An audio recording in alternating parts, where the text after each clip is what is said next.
Good morning. Good morning. Hope everyone's doing well. Firing up the live stream right now. You know how it goes. Got to edit a couple settings and we'll be good to go. Bill Wynn, good to see you. I feel like I haven't seen that name in a while. Maybe I'm just being dumb, but good to see you, man. RPM, good to see you. The holiday season is here. Merry Christmas to everyone.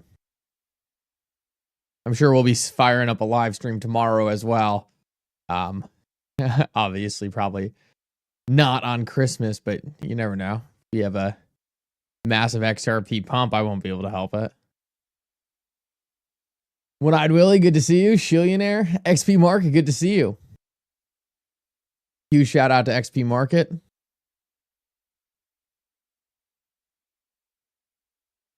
I wouldn't be surprised if we had a little bit of low volatility going into the new year. But we'll keep an eye on it. Looks like the TikTok chat is firing up. Good morning to everyone over there. Get the X chat going so Mr. I doesn't have a meltdown. Wouldn't want that. Okay.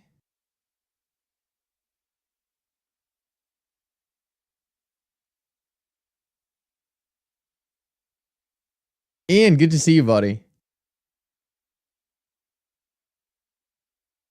Dirt nap?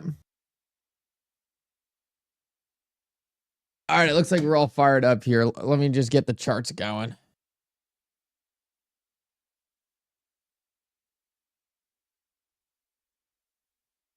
Yeah, Merry Christmas to you as well, Adam. I can already sense I might have a little bit of a temperature problem going on in my room right now, so I might have to figure out, might have to go lower the heat real quick, but shouldn't be a big deal.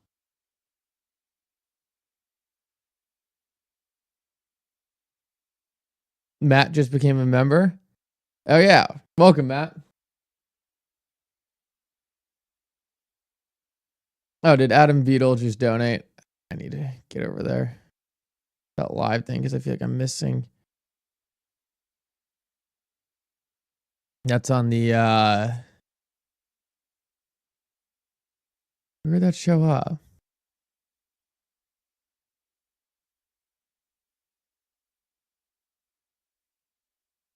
Merry Christmas, Adam. I feel like you dropped a super chat and I'm missing it. Maybe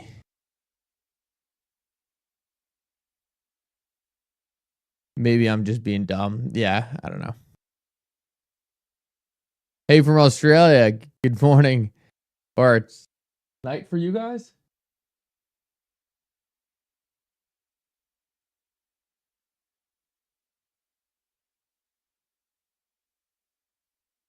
Good to see it. I just want to open up CNBC just in case anything interesting is going on today. Let me the rate path a little more shallow in 2025, but I've been saying that the overall thread is that inflation is way down. So still cuts, but not as many. New York Fed President John Williamson, he adjusted his outlook for some changes that look to be obvious already and some likely to come. We're already seeing some slowing already in immigration into the U.S. and labor force growth. I expect that to continue. And, we'll see about other things such as, fiscal policy or trade policy. Right now. Oh, thank you guys so much for the donations. Thank you. Let me get to a couple here. BDE, thank you for becoming a member, man. Really appreciate that. Adam Beetle gifting 5 memberships. Matt, welcome as a member. Scott Bell, thank you so much, man. Scott says, thank you for your efforts and content. Best wishes for the holidays from France. And by the way, my dog is much happier with the with the closing music clip. Oh, that's so funny, Scott Bell. I really appreciate that. Thank you. You guys are awesome. I really appreciate the support. and everything you guys do to help out the stream. So thank you to all of you. All right, let's take a look at the XRP price chart. See what's going on there. Right now, we're trying to hold this line and continue to consolidate within this region. We're at the lower end of it. I wouldn't say this looks super clean or anything like that, but if we can get back within here, I think it can look pretty good. But right now, we're on the lower end of it, and that's why the live stream name is to hold the line. From east to west, Mickle is the best. Wow. Thank you for that one.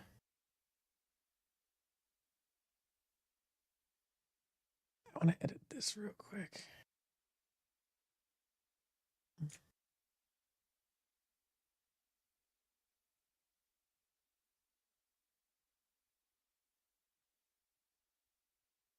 Mr. Intuitive, good to see you.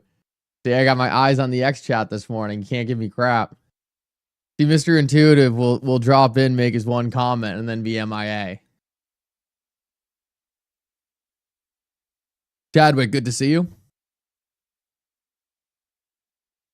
From north to south, Mickle runs his mouth. That was from Mr. I over in the X chat. That's solid. We'll take that one. We'll take that one on the chin. Halls Balls is driving. I'm typing. Halls Balls says, "What's up? What's up, Halls Balls? Good to see you, man." That's so funny. Love the carpool going on there, Crypto Clay. Silver Days, good to see you. Damn, chat is popping. Let's go. Roger, good morning, Roger. We're crashing back down to 0.005 cents. That'd be crazy.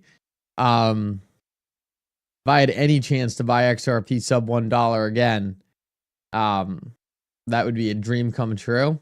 And I think a lot of people would be very happy to buy some cheap XRP. It would be a very quick wick, in my opinion. A very quick wick if it was to crash. Right now, we got to keep fighting through this current consolidation pattern, right? We got to make this the next breakout. I want to do a couple comparisons to some other charts in times past and take a look at how this consolidation pattern is stacking up. Take a look. So if we zoom out, get off the hour time frame, go logarithmic. We can see that the last time we did something pretty similar to what we're doing now was in 2017. And like, we just started to get some excitement. We were coming right to these levels, and then we went through this consolidation period. Let's see how long this consolidation period was so that we can compare that to what we're doing now. So this one was about 26 days. All right, let's now compare that to what we're going through now and see if it's a similar amount of time, longer, if we can draw any correlation on that front.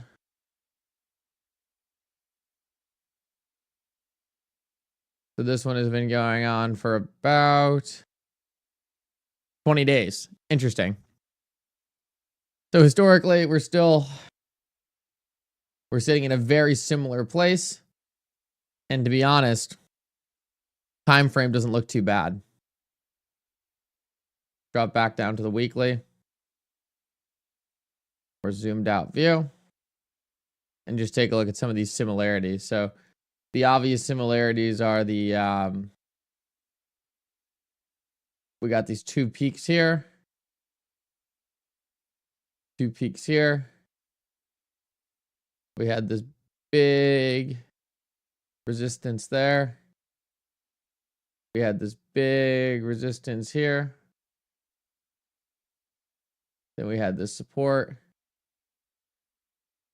Then we had this support.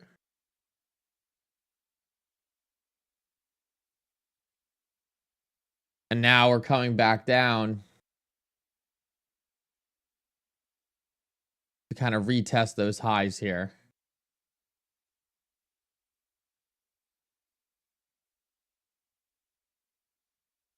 which in my eyes is fascinating to see how much these line up. Was the new news from yesterday the buyback from SBI was confirmed to be starting, or was it BS? The SBI buyback is a little confusing, so a couple notes on that, just so people understand. The SBI buyback was a proposal by a shareholder. So the shareholder was essentially saying, hey, look, XRP is ripping, SBI stock is not. And let's just take a look at what SBI stock is doing, just to put it in comparison. This is not the right bank. SBI and stock. All right, here we go. Okay, so this is what the shareholder is saying. The shareholder is saying, like, this is the chart of SBI over the past 5 years. This is the chart of SBI over the past year. XRP is ripping, SBI stock is not. SBI should buy a bunch of XRP so that when XRP goes up, SBI stock goes up. So that's the proposition right there. Is it real? Yes. Is SBI doing it? No. Will SBI do it? I have no idea. So that's the lowdown for this SBI thing. I think it makes sense for them to consider it. I think they could do it because Michael Saylor is doing it with Bitcoin. I think they could probably do it more conservatively than Michael Saylor. I think they might be able to get better rates than Michael Saylor. And I think it'd be cool to see kind of a Michael Saylor XRP strategy.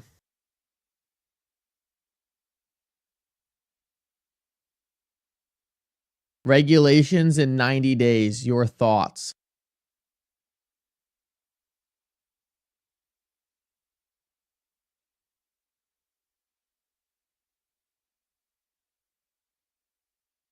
Zach, I'll check if they got the green light. I doubt it. I doubt that news you saw was real because SBI doesn't have to get any green light. They can do whatever they want. They're ultimately deciding if they want to actually do the shareholder proposal.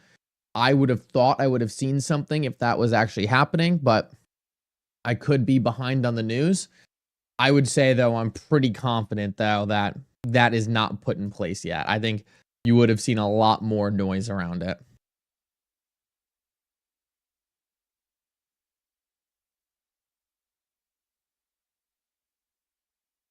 Oh, XRP Shillionaire. That's awesome. XRP Shillionaire dropped a $2 donation. He said, from Boston to Tallahassee, Mickle wrecks the Bitcoin maxis. That's great. Wow. You guys are creative.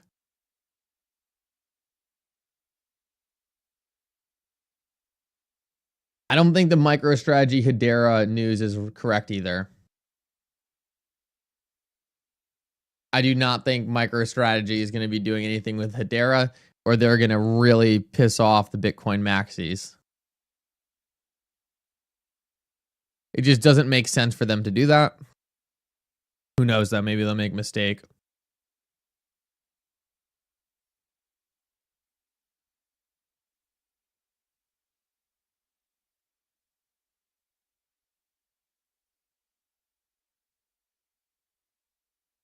Oh, wow.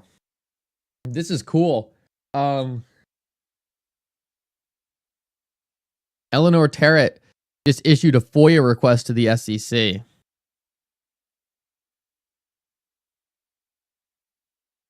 For the Inspector General Bill Hinman report.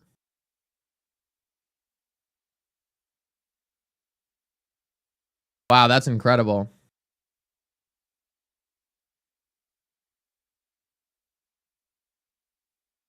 Good for her. Eleanor is really taking it a leg up. She used to just be very much of, confirm the news already going around. So when Eleanor first started, it was like, let me learn about blockchain technology, and she did an excellent job. Eleanor did an excellent job learning about blockchain technology. The next thing she did was like started to report on it. So she would kind of see news going around, and then she would kind of figure out what was real and what wasn't, and then kind of put it out from her official account. Then out of nowhere, she just started getting all this information that was like miles ahead of everyone else. Like she became like the insider, like anything that was happening, like she knew. So then like She took this jump. It wasn't her just like validating things on the market. She was literally like coming out and she was literally coming out with like information that no one else had. And now she's like fully like involved in this stuff. Now she's like FOIAing the SEC. So I had the pleasure of meeting Eleanor. She's absolutely fantastic. She's a lovely woman, and just really excited to see her growth in this entire thing. I mean, she is absolutely knocking it out of the park. Absolutely knocking it out of the park. And it's cool to see her kind of like not stopping, you know? Like it's easy to stop. It's easy to stop and say, you know, I've got enough popularity now. I can kind of just sit back and let the news come to me. Like you can tell she's hungry to be like a great reporter. So it's cool to see.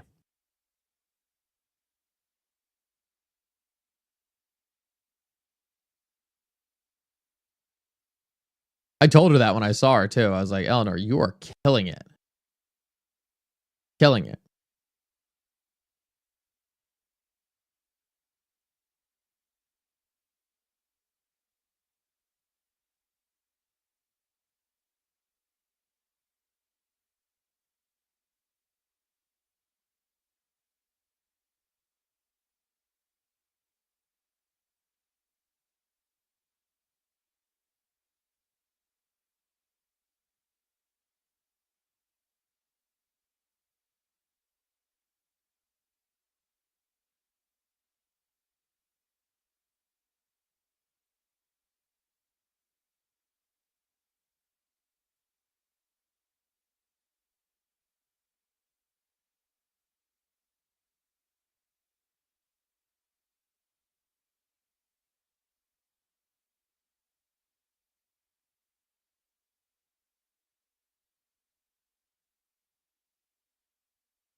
XRP Shillionaire, thank you so much. Sorry, I'm responding to a comment right now. And actually, I'll just do it live. I'll do it on my computer so you guys can watch what I'm responding to. Hopefully I can see it. Should be under Jeremy Hogan. It's an interesting discussion. So the interesting discussion is around, and I'm curious what you guys think about this. Oh, it's going to be a reply by Jeremy Hogan. Reply by Jeremy Hogan.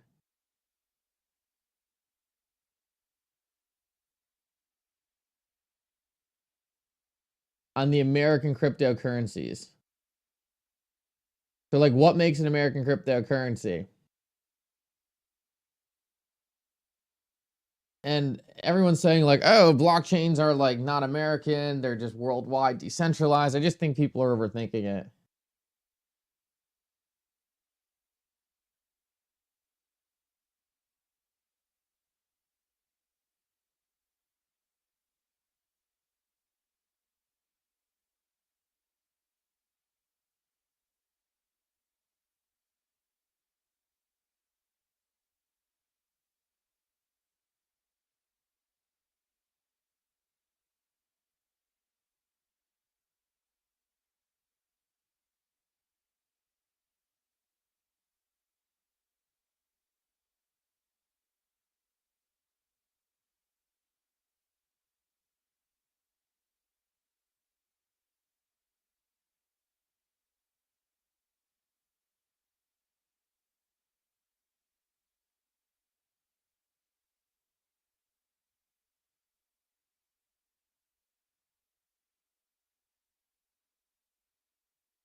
All right. I didn't have to get into that, but whatever. It's done now.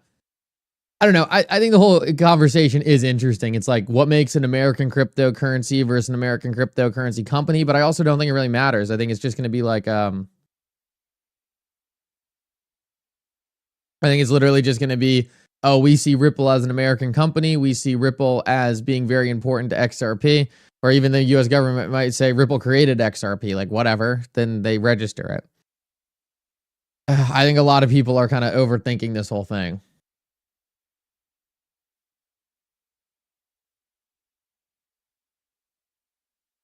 Brian Brooks going to MicroStrategy was interesting. I always wish Brian Brooks was back at Ripple. I know he was at Ripple for a little bit, but I don't think he's going to be doing much with HBAR at MicroStrategy, to be completely honest with you. Maybe I'm wrong there, but I have a hard time thinking that any of the Bitcoin maxis would like to see Michael Saylor doing much with HBAR. SEC meeting today? Yeah, I mean, the SEC probably meets every day, right? I don't think there's going to be any kind of settlement or a case dismissal until halfway through the new year. MicroStrategy bought more Bitcoin. That's another piece of interesting news. They're buying a lot of Bitcoin at a pretty high price. We'll see how that ends up going for MicroStrategy. I don't think there's any existential risk to MicroStrategy. XRP dumping? Oh yeah, we are having a little sell-off right now. Let's take a look. 30-minute. Clean up the chart.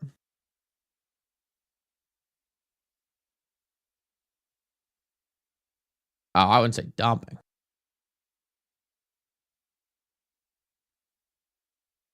We're going to be in a time right now of low liquidity and a lot of tax loss harvesting. So all of this is kind of to be expected. Although I don't know how much tax loss harvesting is really being done on XRP right now. But typically you do see a lot of selling going into the new year. Yeah, I don't see any dumping yet, but if this accelerates, obviously it could turn into some kind of mini sell-off. I don't know about that.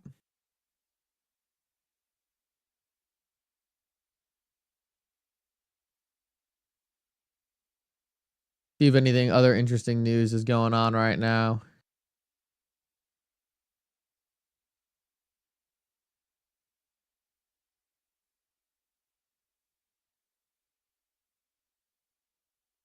New York FDIC became the largest crypto regulator in the world.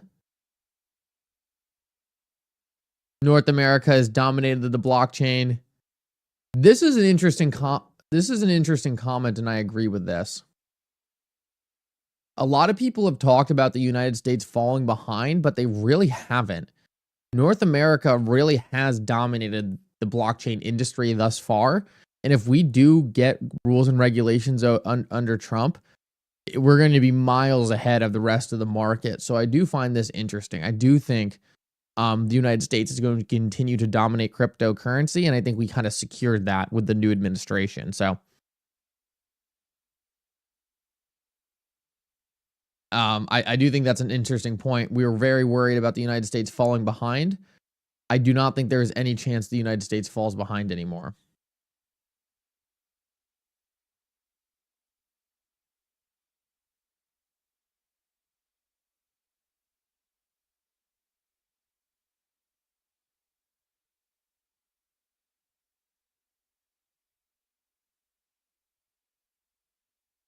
Oh, I put out a tweet yesterday to David Sachs. I wonder if he ever saw it. Let me retweet that.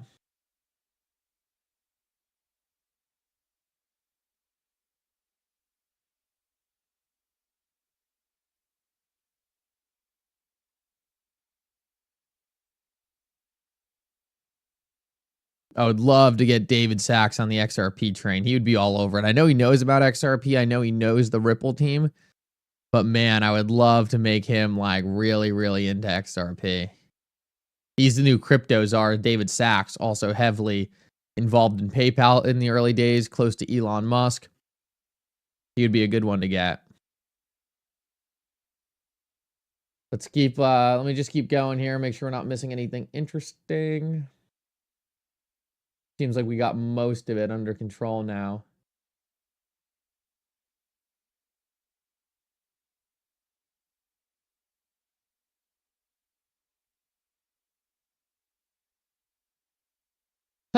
They tried to make James Bond a girl, and the James Bond, I guess, creators shot that down. They said, nope. We ain't going woke.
Go back to a chart in a minute. There are a lot of interesting discussions going around, though. So I just want to keep an eye on that. The Bill Hidman thing is pretty interesting. I like that Eleanor's involved in that. XRP kind of still in that little range, little sell-off right now, but it looks like the market's going to open pretty nicely, so I'm not overly worried about it.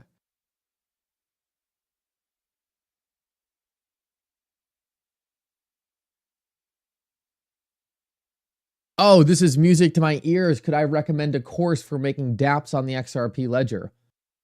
Absolutely. And that reminds me, I actually want to do another retweet of the course that I've been promoting. Let me just find it real quick, and I will retweet it right now. This course right here. Guys, this course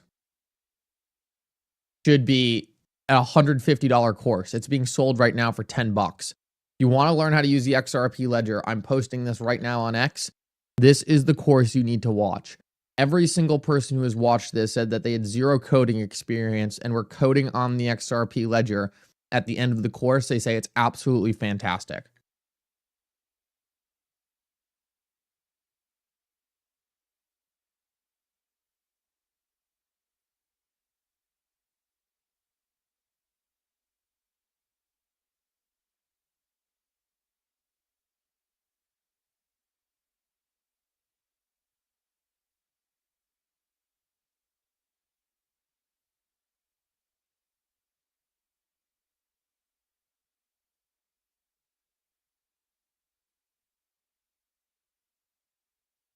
I just tweeted out, there's never been a better time in history to learn how to be a dev on the XRP Ledger. Below that is a course with a discount code. And it's going to be, I have it tweeted out that it's $12. I think it's actually $10. Not that I think anyone here really cares about the difference between a $10 and $12 course. That feels like that's the price of a cup of coffee these days. So the education in this is fantastic. Chris, the guy who did this course, not many people know this. He's one of the most knowledgeable people on the XRP Ledger, like, out there. Like, this guy knows more about XRP than anyone. So to be able to take his course, and he's a great teacher, so to be able to take his course and learn about the XRP Ledger, you are learning from one of the OGs. So if you go to my X account at XRP Mickle, Obviously, always be careful of scammers, but I don't think this is how you're going to be getting scammed. Go to this course, get the course. And yeah, recently a lot of people have been hitting me up and they're like, hey, like I just took this course and it was absolutely fantastic. So the reviews have been incredible. And I'm just really excited to get more people involved. Dude, there are so many great things that have yet to be built on the XRP Ledger. And with where XRP is sitting in terms of regulatory clarity and the market cap, like this is the perfect time to be building cool things because so many things are yet to be built. Very few times in history do you have so much value in an ecosystem with so many things that still need to come into the ecosystem. So lots of cool stuff. And then I'll drop you guys. One of the things that is yet to be built is the decentralized stablecoin on the XRP Ledger. If someone can build that, that might be the most valuable product in all of crypto.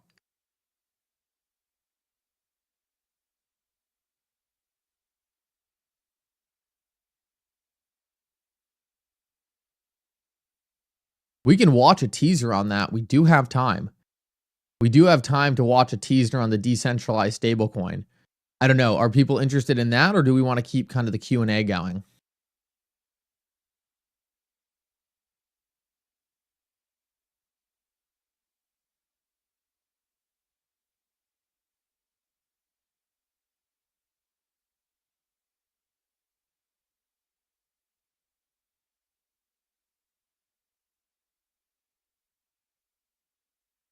Right now, all over the country, kids at Shriners hospitals for...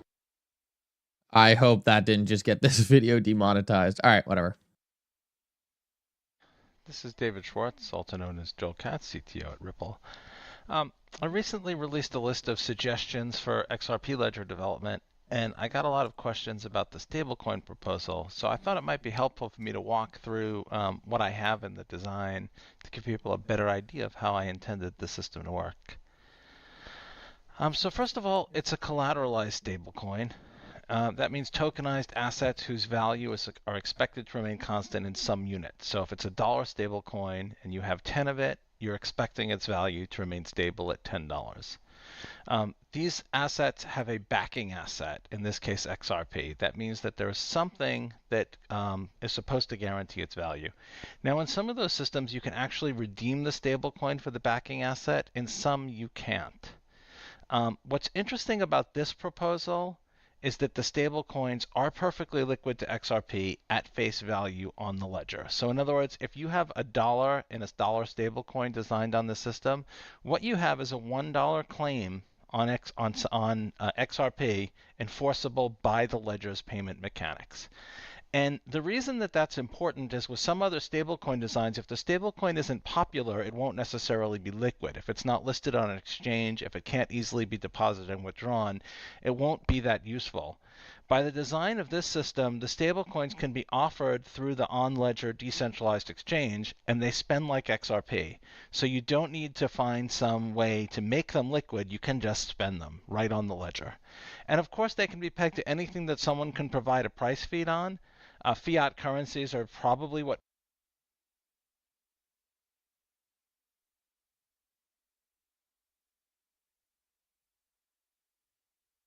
people typically think of, like dollars and euros or whatever.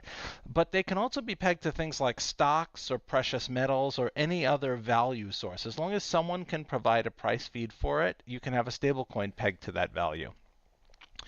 Sorry, I just realized I was muted.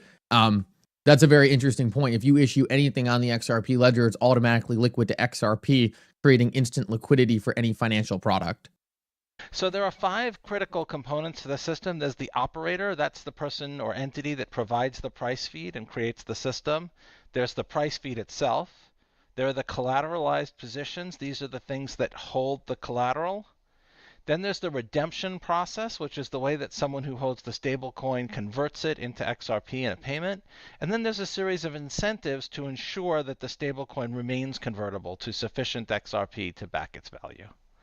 The stablecoin operator has to have an account on the XRP ledger, and they have to decide to operate specific stablecoin systems. So they might say, I'm going to provide a USD stablecoin, and that means that they're going to operate a price feed. There are also some system parameters that they tune to ensure the system stability. The price feed establishes the rate at which the stablecoin is exchanged for XRP, and it's also used to determine whether there's enough collateralization. A system parameter would be the collateralization level, the minimum to issue, which might be, let's say, 150%. And so if you have $150 worth of XRP locked up, you could issue $100 in a stable coin. The price feed also controls when a position can be taken over. We'll talk about that more later. It's part of the incentive system. Prices can include an expiration time for safety or where needed. So if the price is inaccurate, that might allow people to issue more of the stable coin than the system can collateralize, or that might allow people to redeem the stable coin and claim too much collateral. So it's critical that the price feed be accurate. The operator can provide a expiration time in the price, and if there's no price provided by the operator, then issuing and redeeming halts. Now, sometimes that's a good thing. So imagine if I wanted to issue a price feed pegged to Apple stock. It would be very odd if right around the time that Apple announced their earnings, or while the market was closed and the price couldn't be well determined, there might be a race to take advantage of a misprice. So for something where the price can't be determined at all times, the system operator just doesn't provide a price during the time when the price can't be determined.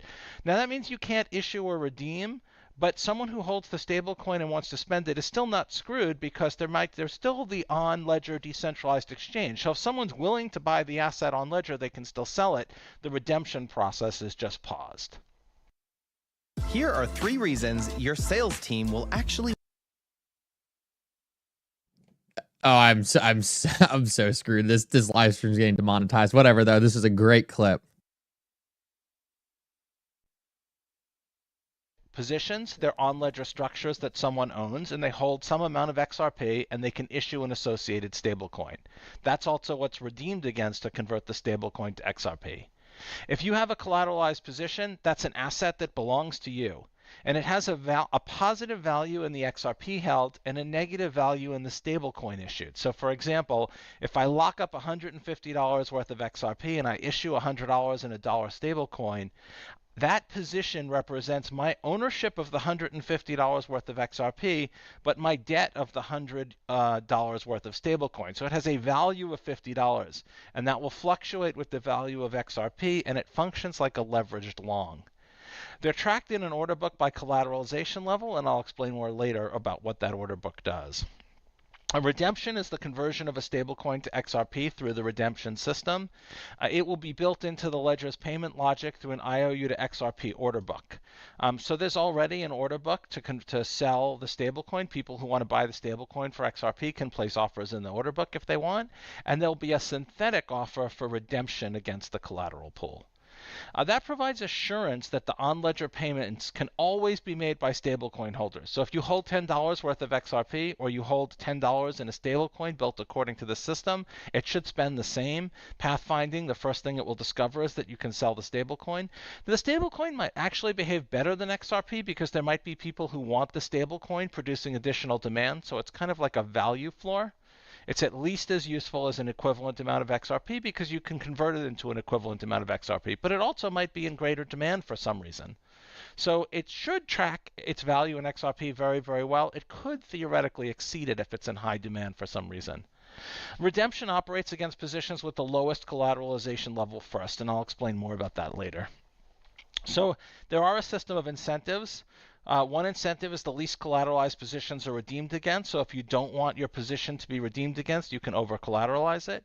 A severely insufficiently collateralized position can be taken over. So if XRP drops in value and you don't put more XRP into your position, you may suffer a loss. Other than the loss of the value of XRP. It's a small additional loss that's essentially like a margin call. Margin calls recollateralize positions in danger. So if your position's insufficiently collateralized and someone else is willing to recollateralize it, they get the position. The amount that they get is the amount that they're willing to bid. So for example, let's say, well, I'll show more later. I won't go into detail without... Anyway, the system operator creates some parameters. They're the issuer. They create the account that's the issuing account, and they pick a currency code. For US dollars, they'd probably pick USD. For other things, they can pick other currency codes. They provide the price of 1 unit of the stablecoin in drops of XRP, and that can be a fractional price. That can be, it's a floating point number. They specify the minimum collateralization rate to issue a stablecoin. 150% is sort of like my guess of a reasonable amount. And that ensures that the position doesn't become under-collateralized if there's a small drop in the price of XRP. They also specify the maximum collateralization rate to take over a position. And this is functions kind of like a margin call. We don't want positions to get under-collateralized below 100%. So when they're in a vulnerable position between the minimum collateralization rate and 100%, others are permitted to take them over by recollateralizing them. And then they can specify a sort of reserve tax rate. That could be a fee that goes to the operator for providing the system, or they can use that as a pool to recollateralize positions should there be a increase in the value of the pegged asset. So one of the interesting issues is the drop in the price of XRP can cause a problem, but so can a drastic increase in the thing that you've pegged it to. So for example, someone might issue a stable coin pegged to, let's say, Ethereum, and if Ether goes up, it has the same consequences if XRP goes down in such a system. So they can use that reserve tax to build a collateral pool to protect the system against shocks. But we would expect that the system's normal incentive mechanisms would be good enough in most cases to solve that problem. They could also use the reserve to protect themselves from those shocks by investing it in the asset. So for example, if you had a system that was pegged to the price of Apple stock, the system operator might take the reserve and get leverage longs. Let's say they might buy options to buy Apple stock. And that way, if the price of Apple stock shoots up, which might be a problem to the system, the operator will now have the funds to back the system. Again, in most cases, probably not necessary because of the system's incentives, but it can also just be used as a funding source for the operator. We want them to provide a good price feed, and if they're not getting paid to do it, it's difficult. The incentives might not be very good. So the system has a collection of operations. You can create a stablecoin system. If you're the operator, you can adjust the system parameters. You can manage your positions. If you have positions, you can create them, fund them, issue from them, pay them down, or release their funds. You can redeem a stablecoin for XRP when you make a payment, and you can make offers to take over positions and recollateralize positions. So the operator has to create the system. They specify the currency and the initial system parameters, and that has to be done before any positions can be created. So if you want to create a dollar stablecoin, you have to set those parameters, and then you have to convince people that you're going to provide a reliable price feed. They can always adjust the price. And they're expected to adjust the price regularly to maintain the peg accurately. The system operator can also adjust other parameters, such as the tax rate and collateralization level. Now, you might think that they could raise the tax rate to kind of harm people using the system, but the tax only applies when XRP is moved into a position. So if the system operator were to shoot the tax rate up to something unreasonable, people would probably just stop locking up XRP. Anyone can create a position. There's currently no support for authentication or authorization inside the system. When created, that position is attached to the owner, just like an offer would be or an escrow. And that will probably just be combined. So you'll create a position just by moving XRP into it, and if it doesn't exist, it will be created. The owner of a position can fund the position by placing more XRP in it as much as they want at any time. If there's any stablecoin issued from the position, that increases the collateralization rate. And we'll have that create a position if none exists, so you don't need a separate create operation. Issuing from the position is the only way to create any of a stablecoin. The position must be sufficiently collateralized after the issuance, so you can't issue so much of a stablecoin that you don't meet the minimum required collateralization rate to issue, and that will change the position's collateralization level. So, for example, if you were collateralized at 200%, you had, let's say, $100 in XRP locked up, and you only issued $50 of a stablecoin. If you issue more of the stablecoin, the collateralization level will drop. So just a quick pause. A lot of people are asking, what are we watching right now? This is David Schwartz's proposal on a decentralized stablecoin.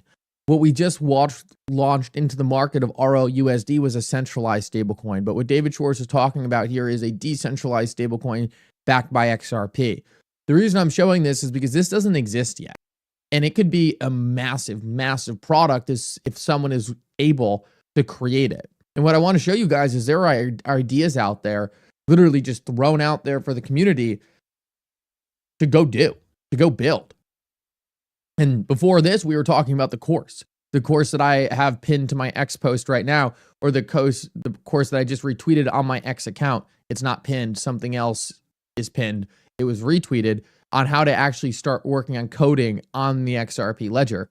But like this right here could be a holy grail of something for the cryptocurrency industry. Stone, good to see you. I'm not sure if Karma's working on it. It's a great opportunity though. You can also pay down your position, which is the inverse of the issue operation. You have to have some of the stablecoin, you put it into the position, and you've increased your collateralization level. You have to have sufficient stablecoin. The stablecoin is destroyed in the process. So just like issuing creates stablecoin, paying down a position destroys stablecoin. The owner of a position can also release funds from the position. This can only be done by the position's owner, and it moves XRP from the position to the owner's account, reducing the collateralization level. You cannot reduce the collateralization below the required issued minimum, so no releasing of funds would be permitted if the position is at or below the required issue minimum. If there's no stablecoin outstanding against the position, you could reduce the position's XRP level to 0, in which case the position would be deleted because it doesn't serve any purpose. Just like transferring XRP into a non-existent position creates it, removing the last bit of XRP from a position destroys it. So let's say Alice has $150 worth of XRP and places that XRP into a newly created position. Alice can then issue $100 worth of the stablecoin to herself. We're assuming a dollar stablecoin with 150% minimum collateralization level. Alice can then use that stablecoin as she pleases for as long as she likes. She can sell it, she can trade it, she can use it to get more XRP, whatever she wants. If she wants to pay her position down and get her XRP back, she needs to get the stablecoin back. So she might buy $100 worth of the stablecoin, use it to pay her position down. She can now get all of her XRP collateral back, whatever it's worth, destroying her position. To redeem a stablecoin for XRP, we'll have to modify the IOU to XRP order book logic. Essentially, one synthetic offer will be injected into that order book that represents redemption against the collateral pool. That will redeem against the least collateralized positions first, eliminate them, and sort of cleaning out the junk. If there are reserve funds, it can even redeem against positions collateralized below 100%. But if there's no reserve, then you can't redeem against under collateralized positions. So, for example, let's say Alice has $100 in a USD stablecoin and wants to make a payment that requires XRP. If the least collateralized position has $200 in stablecoin issued with only $210 worth of XRP, that would be only 105% collateralized, which is frightening. Alice gets $100 worth of XRP because she has $100 in a USD stablecoin, so she doesn't have the $100 in stablecoin anymore. She gets $100 worth of XRP to spend. Now, if you think about the position, if you subtract out the XRP but add in the stablecoin, the position now has $110 worth of XRP, because Alice got $100 worth of XRP. It had $210 before. But now there's only $100 in stablecoin issued, so it's 110% collateralized. So redeeming against a position raises the position's collateralization level because it still has the same amount of excess collateral, but the issued amount is smaller. So redeeming against poorly collateralized positions improves their collateralization. This is one of the incentive mechanisms that kind of keeps the system stable. This is a great question by Taylor. He said, how would this differ from an algorithmic stablecoin like Terra Luna? Well, as you're listening to what David Schwartz is saying, is all the collateral and positions are managed by people. So rather than an algorithm that's going to be managing collateral and all that, where you can take advantage of that algorithm, pretty much there would be a bunch of different issuers and operators all looking to maintain the collateralization for their stablecoin. So rather than having an algorithm where it's everyone versus the algorithm, it's more PvP. So it's more of there's all different agents all acting to collateralize, and then you would be interacting with a specific agent. So there would be less capabilities to be able to corrupt the system, where in this instance, rather than the entire system being corrupted, it would essentially be you, either it would be the person on the other side of it who would be forced to meet a liquidation, but it would only be a single operator. So if you have a system that a position that falls below the takeover minimum, which is we recommend 105%, it's still over collateralized, but it's in danger. We have the equivalent of a margin call here. We want to recollateralize the position to at least 150%, and whoever does that gets the excess collateral. Participants can bid to take over positions for the least amount of compensation. So you might say, hey, I'll take over someone's position and I only want 2%. So let's look at how that might work. Let's say Alice has $150 worth of XRP in a position, creates $100 in a stablecoin, and the price of XRP drops till Alice's XRP is only worth $105.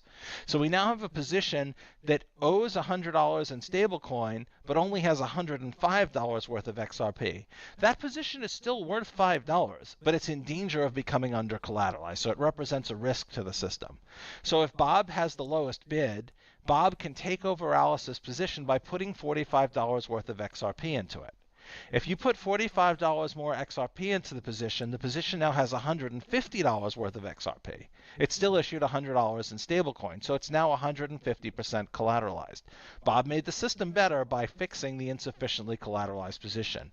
Now, Bob had to put $45 worth of XRP into this position, but this position is worth $50. This position for Bob can turn $100 worth of stablecoin into $150 worth of XRP.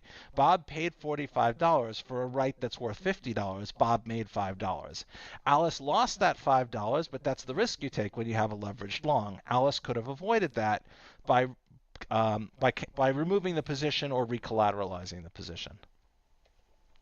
Who gets to take over a position? We're proposing an order book of takeover bids with a size in XRP and a compensation rate in percent. So you could say, hey, I have 50,000 XRP that I want to use to recollateralize positions, and I need to make at least 3%.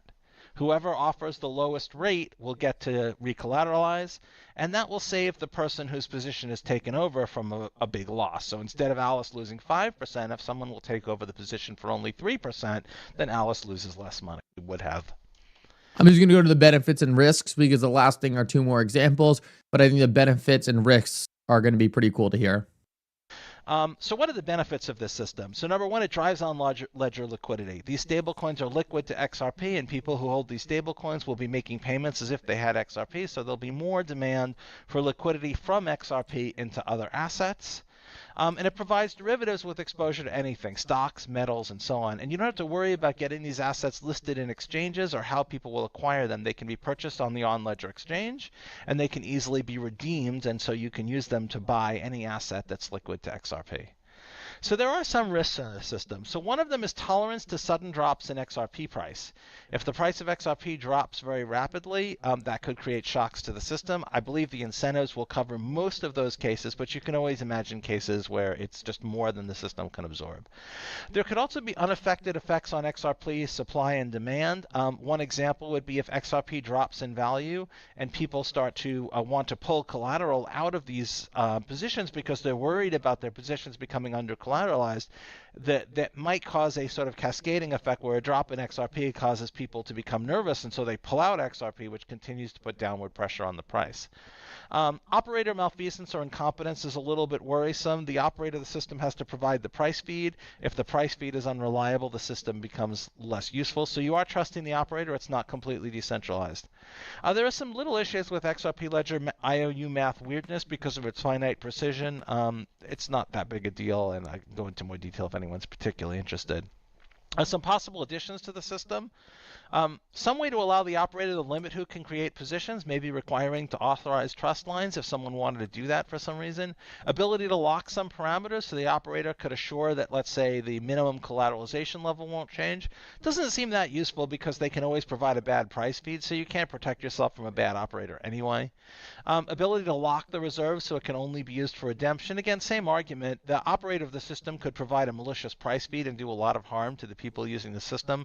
So worrying about the monkeying with the reserve doesn't seem to be a particularly useful thing. The reserve is per issuer because it's in the issuer's account. You could imagine a per stablecoin reserve. So if an issuer had many stablecoins, they could have their own reserves. Don't see much point in it, but it could be done. That's it. If you got any questions, I'd be happy to listen to them.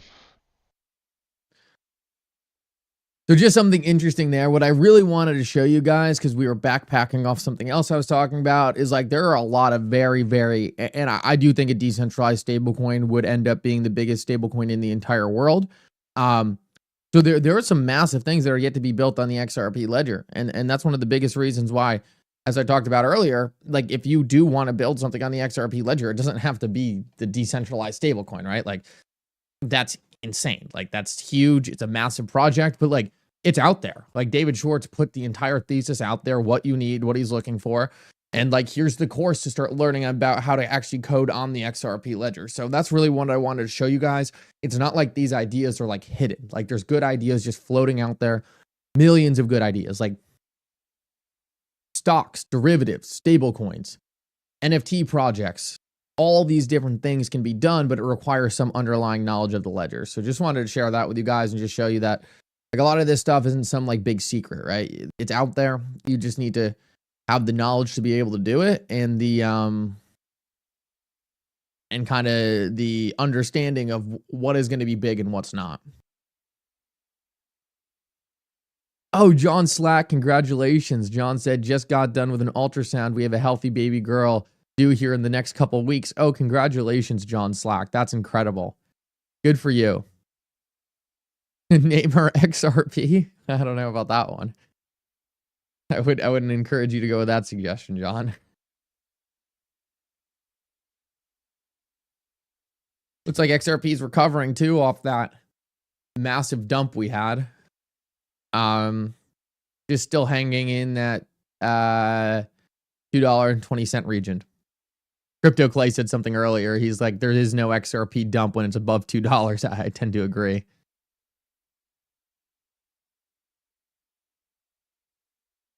Oh, I love that name, John.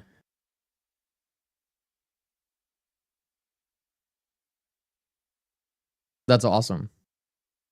And guys, make sure to check out Stone on X. He commented in the X chat. He's doing a great job.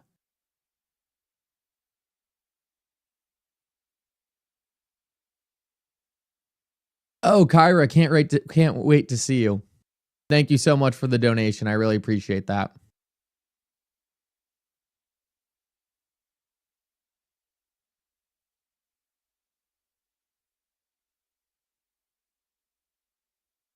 Yeah, Charles, that Kansas City game is going to be a good one. We got to get one now. Those are two tough losses we just went up against, so we got to get one. We got to get one.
Chadwick, thank you so much for the gifted membership. I really appreciate that. Mickle, I'm on my way to get my XRP tattoo.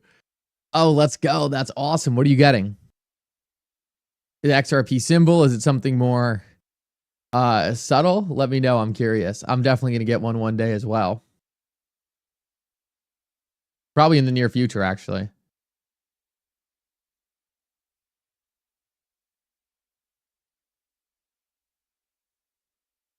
Oh, what am I looking at? Oh, I have a laptop next to me. Just making sure there's no interesting information going on that needs to be reported on.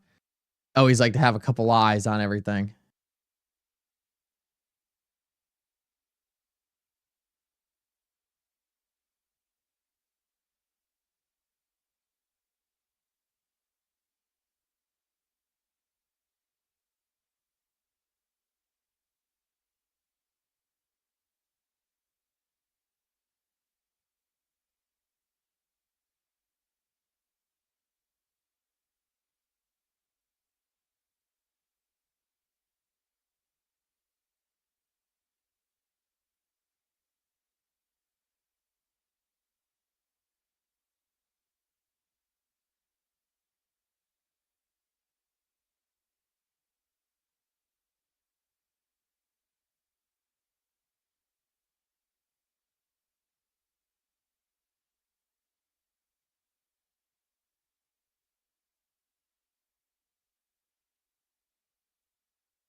Sorry guys, I'm trying to find something real quick. I can't seem to locate it.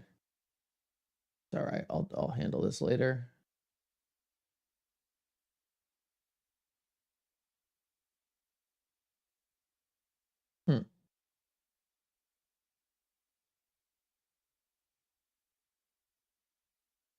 I should try to get Mark Yusko on a space. I would love to talk to Mark Yusko. I would love to know kind of his thoughts on why he thinks Brad Garlinghouse is a scam, right? You know, he's obviously a smart guy. He's made a lot of money.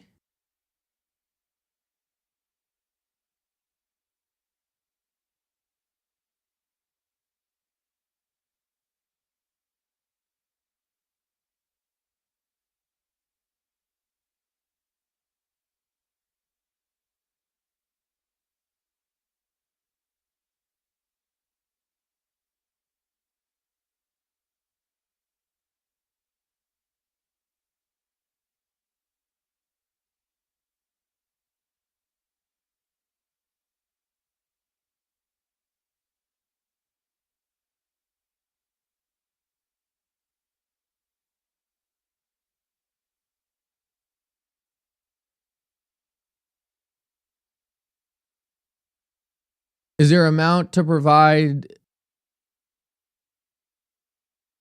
Is there a way to calculate the amount of XRP needed to provide enough liquidity to manage $1 trillion in transactions? That's a very interesting question. There was an XRP calculator that looked to do something like this. It was later taken offline. I'm sure there's a lot of speculation around why it was taken offline, but there used to be a calculator that did that exact thing. I don't know why it was pulled down, but I do think the whole thing is pretty interesting in terms of there used to be that XRP calculator. I don't remember the exact number, but I know it had a pretty high XRP price associated with it.